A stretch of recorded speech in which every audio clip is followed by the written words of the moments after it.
தமிழக சட்டமன்ற தேர்தலில் 234 தொகுதிகளில் பதிவான வாக்குகள் இன்னும் சில நொடிகளில் எண்ணப்பட இருக்கிறது. வாக்கு எண்ணிக்கை அலுவலர்கள், முகவர்கள் தயார் நிலையில் உள்ளனர். கூடுதல் விவரங்களை நமது இணை ஆசிரியர் மனோஜ்குமார் கோபாலன் வழங்க கேட்கலாம். வணக்கம் மனோஜ்குமார், கூடுதல் விவரங்கள் என்ன? வணக்கம் மஞ்சுளா. 2026 தமிழக சட்டமன்ற தேர்தலினுடைய முடிவுகளுக்காக ஒட்டுமொத்த தமிழகமுமே இங்க காத்து கொண்டிருக்கு அப்படின்னே சொல்லலாம். அது மட்டும் இல்லாம ஒட்டுமொத்தமாக இந்தியா முழுக்க 5 மாநில சட்டமன்றங்களுக்கு தேர்தல் நடந்திருக்கு. இந்த 5 மாநிலங்கள்ல அடுத்து ஆட்சி அமைக்க போறது யார் அப்படிங்கிற அந்த ஒற்றை கேள்விதான் ஒட்டுமொத்த இந்திய மக்களையும் எல்லா தொலைக்காட்சிகள் முன்னாடியும் அமர வச்சிருக்கு அப்படின்னே சொல்லலாம். இந்த மாதிரியான சூழல்ல நம்ம இருக்கக்கூடிய தமிழகத்துல 2021 2026 இந்த ஆட்சி நிறைவடைந்து இப்ப 2026 அடுத்ததாக யார் புதிதாக முதலமைச்சராக பதவி ஏற்க போறாங்க, எந்த கட்சி ஆட்சியை பிடிக்க போகுது, எவ்வளவு சீட் வாங்குவாங்க, என்னென்ன காரணங்களால இந்த வெற்றி தோல்விகள் இந்த 2026 சட்டமன்ற தேர்தலில் தீர்மானிக்கிறதாக இருக்கு அப்படிங்கிற மிக முக்கியமான பல விஷயங்களை இன்னைக்கு நாள் முழுவதும் நம்மளுடைய நியூஸ் ஜே தொலைக்காட்சியில மிக பிரத்யேகமாக நம்ம வழங்க இருக்கிறோம். இன்றைக்கு காலையில இருந்து நம்முடைய ஊழியர்கள் ஃபீல்டுலயும் சரி, இங்க ஆபீஸ்லயும் சரி, மிக முக்கியமான பல்வேறு தகவல்களை எல்லாம் நமக்கு சேகரிச்சு கொடுத்துட்டு இருக்காங்க. அதை காலையில இருந்து நீங்களும் தொகுத்து வழங்கிட்டு இருக்கீங்க. அதையும் தமிழக மக்கள் பார்த்து கொண்டுதான் இருக்கிறாங்க. இந்த 2026 சட்டமன்ற தேர்தலை பொறுத்த வரைக்கும் இப்ப நடந்து கொண்டிருந்த திமுகவினுடைய ஆட்சியை எப்படி அகற்றது, மக்கள் எந்த அளவுக்கு இந்த திமுக ஆட்சி மேல அதிருப்தியில இருந்தாங்க அப்படிங்கிற மிக முக்கியமான பல காரணங்களை அடுக்கி மக்கள் வாக்களிச்சுட்டாங்க. ஒரு வார காலத்துக்கு பிறகு இன்றைக்கு வாக்குகள்லாம் எண்ணப்பட இருக்கு. இன்னும் சரியாக நமக்கு ஒரு 15 நிமிடங்கள் தான் இருக்கு இந்த வாக்கு எண்ணிக்கை தொடங்க இருக்கு. 8 மணிக்கு சரியாக வாக்கு எண்ணிக்கை முதல்ல என்ன வாக்கு எண்ண போறாங்க அப்படின்னா தபால் வாக்குகளை எண்ண போறாங்க. அதுலயே நமக்கு மிகப்பெரிய ட்ரெண்ட் தெரிஞ்சிடும் அப்படிங்கிறது தான் கடந்த கால இந்த தேர்தல் முடிவுகளை கவனிச்சவங்களுக்கு ரொம்பவே புரியும். இந்த தபால் வாக்குகளை பொறுத்த வரைக்கும் 8 மணிக்கு எண்ண ஆரம்பிச்சு கிட்டத்தட்ட ஒரு 8:30 8:45 அவங்க எண்ணி முடிச்சிருவாங்க. அதன் பிறகு பேலட் பாக்ஸை ஓபன் பண்ணி வாக்குப்பதிவு இயந்திரங்கள்ல எவ்வளவு வாக்குகள் பதிவாகி இருக்கு, யார் யாரு முன்னிலை வகிக்கிறாங்க, ஒரு முதல் சுற்று என்ன, இரண்டாம் சுற்று என்னன்னு கிட்டத்தட்ட 10 15 சுற்றுகளுக்கு மேல இந்த வாக்கு எண்ணிக்கையானது நடைபெற இருக்கிறது. இந்த 2026 ஏன் இவ்வளவு மிக முக்கியத்துவம் வாய்ந்த அதிமுக்கியத்துவம் வாய்ந்த ஒரு தேர்தலாக தமிழகத்துல பார்க்கப்படுது அப்படிங்கிற ஒரு கேள்விதான் ஒட்டுமொத்த தமிழக மக்களுடைய மனசுலயும் எழுந்திருக்கு அப்படின்னே சொல்லலாம். ஏன்னா அதுக்கு மிக முக்கியமான காரணம் என்னன்னா இந்த தேர்தல் 4 முனை போட்டி இருந்தது. அதிமுக தலைமையிலான தேசிய ஜனநாயக கூட்டணி ஒரு புறமும், திமுக தலைமையிலான கூட்டணி இன்னொரு புறமும், தாவேகாங்கிற புதிய கட்சி, விஜய் தலைமையிலான கட்சி புதிதாக இப்பதான் முதல் முறையாக இங்க தேர்தல்ல போட்டியிட இருக்கிறாங்க. அதை தாண்டி வழக்கம் போல நாம் தமிழர் கட்சி, சீமான் தலைமையில இயங்கக்கூடிய நாம் தமிழர் கட்சி ஒரு பக்கமும் இங்க 4 முனை போட்டி நிலவி கொண்டிருக்கிறது. வழக்கமாக ஒரு தேர்தல்ல மும்முனை போட்டியோ இல்ல 4 முனை போட்டியோ வந்தது அப்படின்னா என்ன மாதிரியான தாக்கங்கள் இருக்கும் அப்படிங்கிறது தான் அரசியல் ஆய்வாளர்களுடைய மிக முக்கியமான ரிசர்ச்சா இருக்கும். இப்ப இருக்கக்கூடிய திமுக ஆட்சிக்கு எதிரான இந்த ஆன்டி இன்கம்பன்சி ஓட்டை யார் அறுவடை பண்ண போறாங்க, வழக்கமாக திமுகவுக்கு இருக்கக்கூடிய அந்த ஓட்டுகள் அதிமுகவுக்குன்னு இருக்கக்கூடிய அந்த பேஸ் ஓட்டு அதெல்லாமே அப்படியே அவங்க அறுவடை செஞ்சிருவாங்களா, இல்ல புதிதாக வரக்கூடிய கட்சி வேறு யாராவது கட்சியிலிருந்து அந்த ஓட்டுக்களை பிரிப்பாங்களா அப்படிங்கிற மிக முக்கியமான பல கேள்விகள் இருந்துகிட்டு தான் இருக்கு. இந்த எலெக்ஷனை பொறுத்த வரைக்கும் நிறைய ஃபேக்டர்ஸ் எல்லாமே இன்ஃப்ளூயன்ஸ் பண்றாங்க. என்னென்ன அப்படின்னு பாத்தீங்கன்னா யங்ஸ்டர்ஸோட ஓட்டு யாருக்கு அப்படிங்கிறது தான் மிக முக்கியமான கேள்வியாக இருக்கு. வழக்கமாகவே யங்ஸ்டர்ஸ் யாருக்கு ஓட்டு போடுவாங்க, இப்ப குடும்பமா சில பேர் அதிமுகவுக்கு போடுவாங்க. அவங்க ஒட்டுமொத்த குடும்பமே நாங்க அதிமுக ரெட்டலைக்கு தான் போடுவோம் அப்படின்னு சொல்லுவாங்க. இன்னொரு பக்கம் பாத்தீங்கன்னா நாங்க திமுக குடும்பம்னு சொல்லி அவங்களும் அதுதான் அந்த பேஸ் ஓட்டு அப்படின்னு சொல்றது. அதை தாண்டி இந்த தடவை யங்ஸ்டர்ஸ் ஓட்டை அதிமுக எந்த அளவுக்கு வாங்க போறாங்க அப்படிங்கறத பார்க்கிறதுக்கு அதிமுகவினுடைய ஆதரவாளர்களும் தொண்டர்களும் மிக ஆர்வமாக இருக்கிறத நம்ம பார்க்க முடியுது. அதுக்கு முக்கியமான காரணம் என்ன அப்படின்னா கடந்த 5 ஆண்டு காலத்துல திமுக ஆட்சியில என்னென்ன விஷயங்கள்லாம் யங்ஸ்டர்ஸ்க்கு கிடைக்கல, அதிமுக ஆட்சியில கொடுக்கப்பட்ட அந்த திட்டங்களை எல்லாம் திமுக நிறுத்தினாங்க அப்படிங்கிற அந்த குற்றச்சாட்டு இளைஞர்கள் மத்தியில இருந்துகிட்டு இருந்தது. அதற்கு இப்ப இளைஞர்கள் என்ன பதில் சொல்ல போறாங்க அப்படிங்கிற மிக முக்கியமான ஒரு கேள்வி. அதுக்கு அப்புறமா பார்த்தோம் அப்படின்னா பெண்களினுடைய வாக்குகள். எல்லா தேர்தல்கள்லயுமே கடந்த ஒரு 20-25 ஆண்டுகள்ல நடந்து முடிந்த 5 அல்லது 6 சட்டமன்ற தேர்தல்கள்லயும் 5 அல்லது 6 நாடாளுமன்ற தேர்தல்களையும் நம்ம எடுத்து பார்த்தோம் அப்படின்னா ஆட்சியை தீர்மானிச்ச இடத்துல பெண்களினுடைய வாக்குகள் தான் மிக முக்கிய பங்காற்றியதை நம்ம பார்த்தோம். இன்னும் குறிப்பாக சொல்லணும் அப்படின்னா கடந்த ஆண்டு நடந்து முடிஞ்ச பீகார் சட்டமன்ற தேர்தலில் கூட யார் ஆட்சிக்கு வரணும் அப்படிங்கறத முடிவு பண்ணினது அங்கு ஓட்டு போட்ட பெண்களினுடைய வாக்குகள் தான். அதை அப்படியே நம்ம இங்க தமிழகத்துல நம்ம பொருத்தி பார்த்தோம் அப்படின்னா பெண்களினுடைய வாக்குகள் யாரு அறுவடை பண்ண போறா அப்படிங்கிற அந்த மிகப்பெரிய கேள்வி தொக்கி நிக்குது. இங்க தமிழகத்தை பொறுத்த வரைக்கும் பெண்களினுடைய வாக்குகள் வழக்கமா யாருக்கு போகும் அப்படின்னா அதிமுகவுக்கு தான் அப்படிங்கறத கடந்த கால தேர்தல் வரலாறுகள் தேர்தலினுடைய முடிவுகள்ல நம்ம பார்த்திருக்கிறோம். ஏன் அப்படின்னா அதிமுக பெண்களுக்கு செய்த திட்டங்கள், விமன் சென்ட்ரிக்காக அவங்க வெளியிட்ட தேர்தல் அறிக்கைகள், தேர்தல் பிரச்சாரங்கள், அது எல்லாத்தையும் தாண்டி மறைந்த புரட்சி தலைவி ஜெயலலிதா அவர்களினுடைய அந்த ஆளுமை, அதன் பிறகு வந்த எடப்பாடி கே பழனிசாமி அவர்கள் அதை எப்படி கேரி ஃபார்வர்ட் பண்ணிட்டு போனாரு, அந்த இடத்தை எப்படி ஃபில் பண்ணாரு அப்படிங்கறத பெண்கள் எந்த அளவுக்கு அக்செப்ட் பண்ணிக்கிட்டாங்க அப்படிங்கிற விஷயங்கள் எல்லாம் நம்ம வைத்து பார்க்கும் பொழுது பெண்களினுடைய ஓட்டு இந்த தடவை யார் அதிகமாக அறுவடை செய்ய போறாங்க அப்படிங்கிற ஒரு கேள்விதான் இந்த இடத்துல இருக்கு. அது எல்லாத்தையும் தாண்டி இன்னும் ரொம்ப முக்கியமா இந்த பெண்கள் ஓட்டை பத்தி பேசும் பொழுது நம்மளுடைய வாக்காளர்கள் எண்ணிக்கையில ஆண் வாக்காளர்களோட பெண் வாக்காளர்கள் தான் அதிகமாக இருக்கிறாங்க. ஓட்டு போட்டதுலயும் ஆண் வாக்காளர்களோட பெண் வாக்காளர்கள் தான் அதிக அளவு ஓட்டு போட்டிருக்காங்க. இதை அப்படியே கொண்டு போய் நம்ம பீகார் சட்டமன்ற தேர்தலோட பொருத்தி பார்த்தோம் அப்படின்னா அங்கேயும் பெண்கள் மிக அதிகமாக திரண்டு வந்து அவங்க வந்து வாக்களிச்சிருந்தாங்க. அந்த தேர்தல்ல அங்க இருக்கக்கூடிய அங்க நின்ற இந்தியா கூட்டணி வந்து தோல்விய தழுவுறாங்க.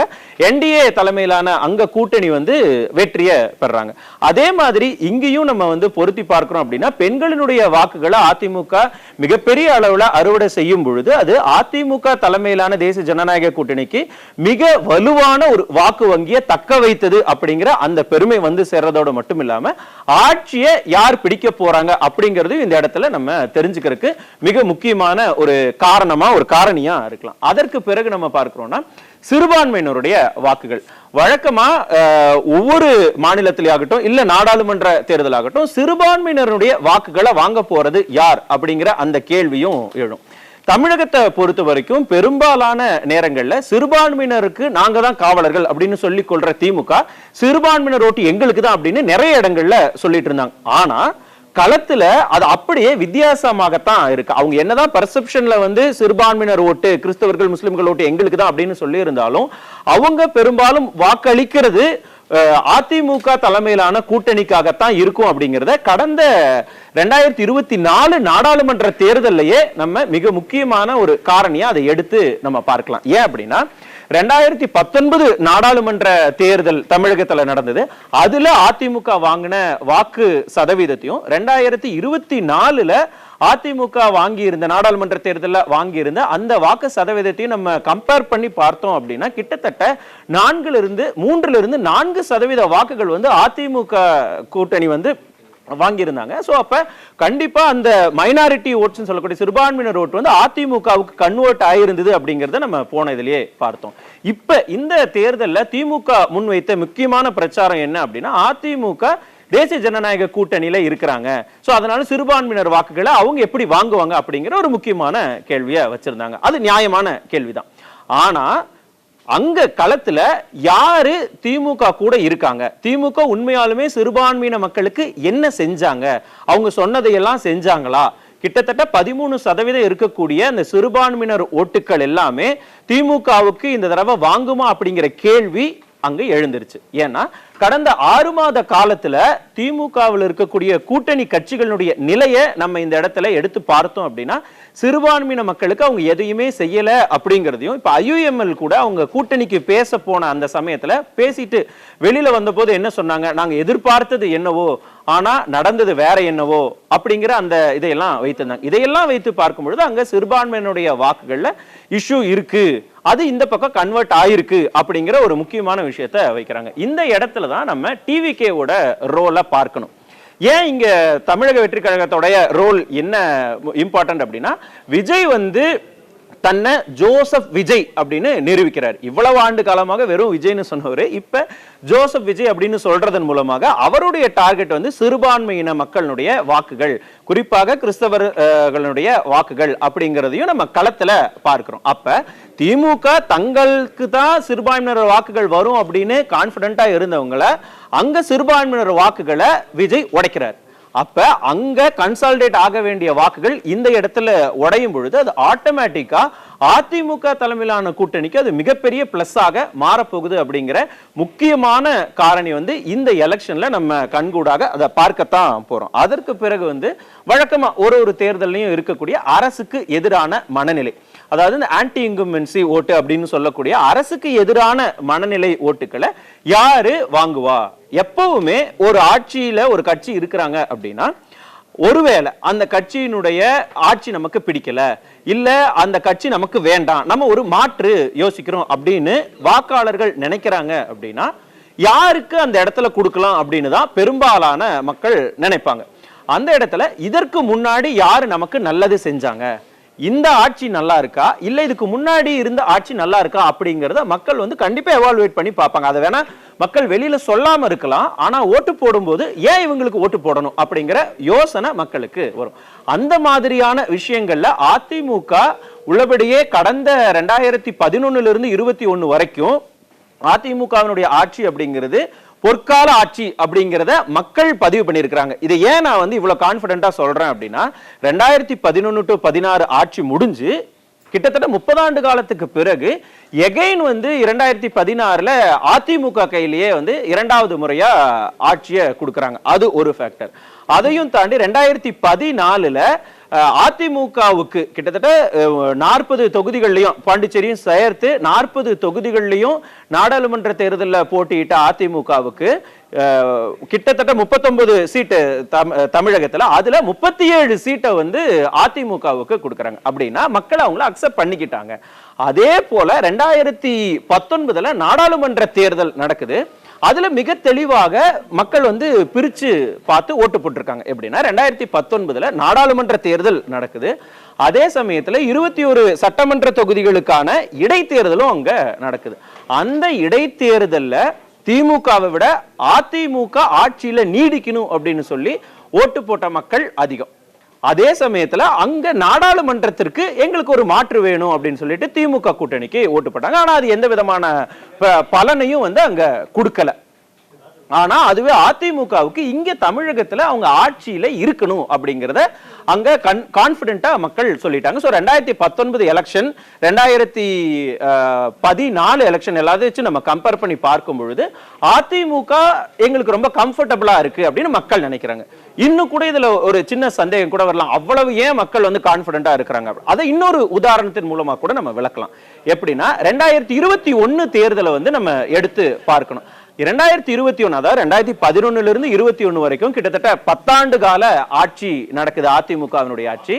அதற்கு பிறகு கிட்டத்தட்ட அப்ப ஆன்டி இன்கம்பன்சி எழுந்திருக்கலாம். அதுக்கப்புறமா வந்து எக்கச்சக்கமான வரலாற்று நிகழ்வுகளை எல்லாம் அந்த காலம் வந்து பெற்றுச்சு. ஏன்னா மறைந்த புரட்சி தலைவி ஜெயலலிதா அவர்களுடைய மறைவு, திமுக தலைவர் திரு கருணாநிதி அவர்களுடைய மறைவு, அதுக்கப்புறம் ஏகப்பட்ட போராட்டங்கள், ஆர்ப்பாட்டங்கள், ஆட்சி இருக்குமா இல்லையா, 6 மாசத்துல போயிரும், இந்த 3 மாசத்துல போயிரும், அடுத்த அமாவாசையில போயிரும் எல்லாம் திமுக நிறைய விமர்சனங்களை எல்லாம் முன் வச்சாங்க. ஆனா அது எல்லாத்தையும் தாண்டி 2021 வரைக்கும் 4.5 ஆண்டு கால ஆட்சியை முழுவதுமாக நிறைவு செஞ்சிருக்கிறாரு இப்போதைய எதிர்க்கட்சி தலைவர். வருங்காலத்துல என்ன அப்படிங்கறது இன்னும் கொஞ்ச நேரத்துல நம்ம தெரிய போகுது, எடப்பாடி கே பழனிசாமி அவர்கள்.